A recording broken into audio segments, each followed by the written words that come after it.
sampai pada titik di antara dua mata taiji. Sesuatu yang besar kemudian jatuh dari ketinggian kan pecah.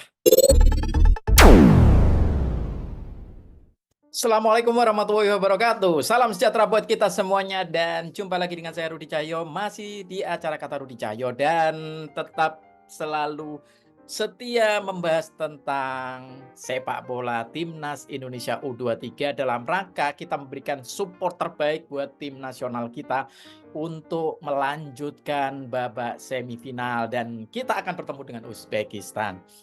Ya, kita pasti sudah tahu bahwa kita adalah tim debutan dan Uzbekistan adalah tim besar yang sudah pernah menjuarai AFC Cup U23 juga.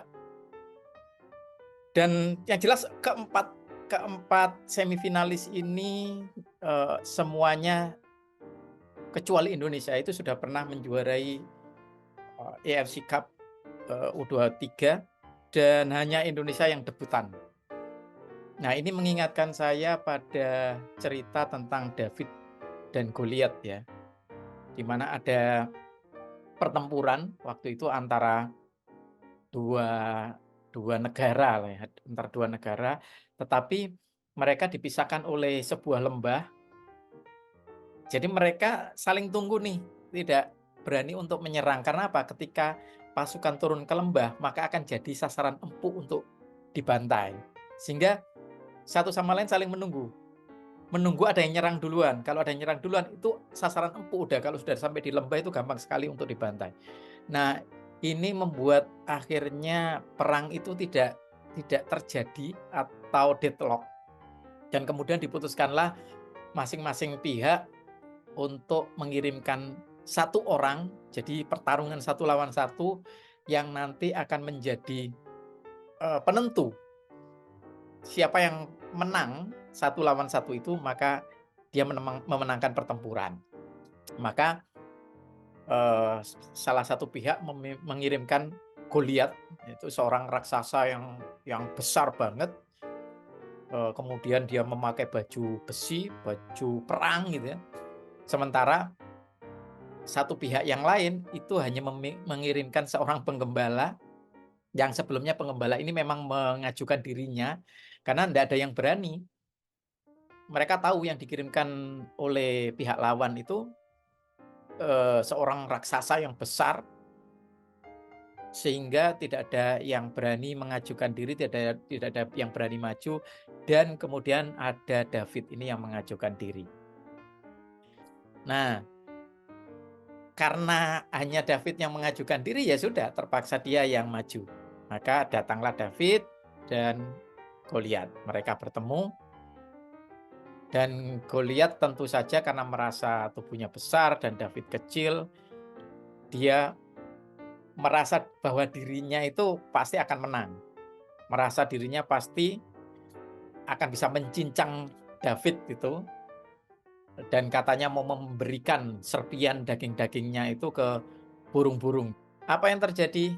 David yang tanpa baju besi, tanpa baju perang, karena dia menolak memakai itu, karena kita pasti tahu ya, David ini udah kecil, kalau orang kecil memakai baju besi, baju perang itu malah akan menghambat geraknya. Ini kita tahu itu.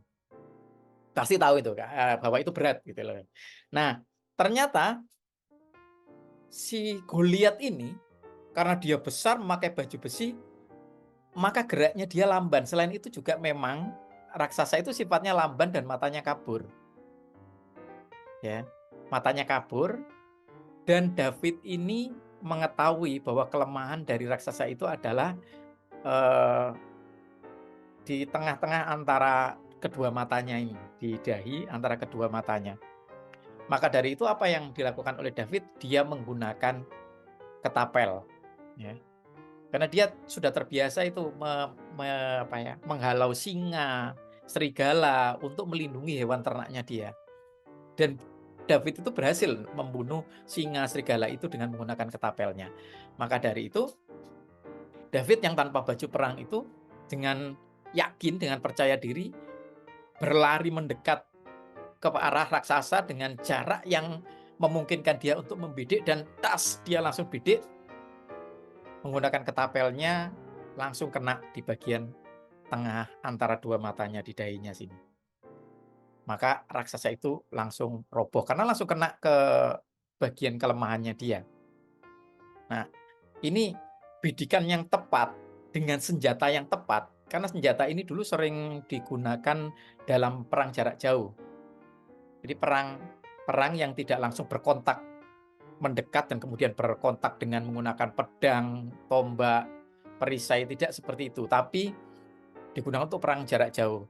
Dan kekuatan dari ketapel ini sama kayak pistol 45 mm. Jadi kayak apa, bisa membunuh, bisa menghancurkan kepala juga. Tapi masalahnya ini kan yang dihadapi raksasa, jadi kepalanya tidak langsung hancur, tapi kena kepada kelemahannya itu, karena pas dibidik ke arah kelemahan dari raksasa itu. Kena, dia roboh, barulah pedangnya dari raksasa itu diambil, kepalanya ditebas sama David. Tentara lawan langsung kocar-kacir, ketakutan. Nah, saya membayangkan ini seperti timnas kita yang sedang akan menghadapi Goliat ini, sedang akan menghadapi para raksasa ini. Ketiga semifinalis ini semuanya raksasa ini. Ada Jepang, Irak, Uzbekistan yang semuanya pernah juara AFC Cup. Nah, ini yang perlu dijadikan pemantik bahwa kita itu sebenarnya punya kekuatan yang dianggap kelemahan, sama kayak David tadi. David itu kecil. Karena kecil, geraknya sangat cepat. Ya. Sementara raksasa itu karena besar, geraknya lambat. Tapi bisa juga raksasa itu dalam hal konteks sepak bola ini seperti Uzbekistan itu dia juga punya speed yang bagus ya. Tetapi satu lagi selain soal speed, selain soal gerakan itu, bahwa David tahu bagian titik yang paling vital untuk menjatuhkan atau mengalahkan raksasa itu. Nah, ini mungkin yang sudah dimiliki oleh timnas U23 kita atau yang secara khusus sudah diketahui oleh Sintayong. Jadi kita harus percaya pada timnas U23 kita, percaya kepada Sintayong. Nanti mereka akan membidik bagian yang vital itu dari tim Uzbekistan. Ya mungkin bukan permainan yang berat, ya mungkin bukan permainan yang mudah. Ya, bukan lawan yang mudah. Ini pasti berat, tetapi beratnya itu adalah ketika kita mencapai titik di mana batu tadi itu bisa menembak antara dua mata di dahi.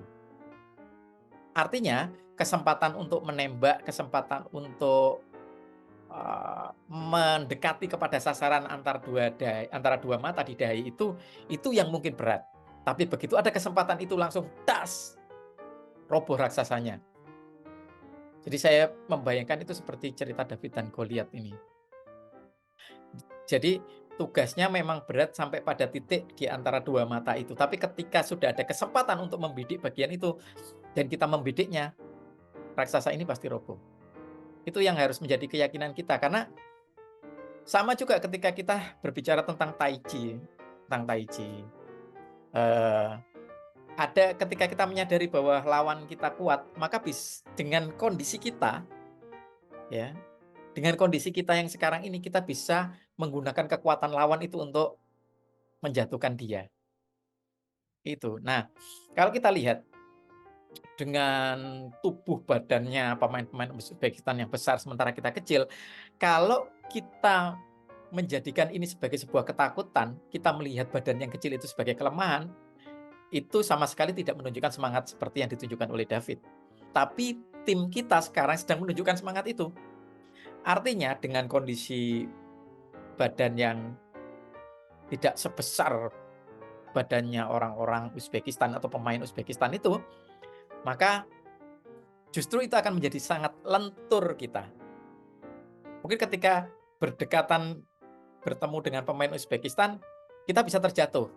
Tapi itu semoga dengan badan yang lentur dan kecil itu hanya akan mengakibatkan jatuh aja dan kemudian tidak apa-apa. Namanya juga jatuhnya ke bawah itu namanya badan yang kecil ya. Itu juga tidak akan seperti sesuatu yang besar kemudian jatuh dari ketinggian kan pecah. Tapi ini tidak malah lentur. Semoga saja bisa seperti itu, dan itu malah justru bisa menjadi bumerang buat Uzbekistan. Apa maksudnya? Bisa menjadi pelanggaran dong. Karena mereka misalnya ada body charge, terus kemudian kita yang terpelanting, bisa menjadi pelanggaran. Dan itu bisa seperti Tai Chi. Jadi kekuatannya mereka justru akan menjadi kelemahan buat mereka. Dan itu akan melahirkan peluang-peluang, entah itu melalui free kick atau justru nanti mendapatkan tendangan penalti.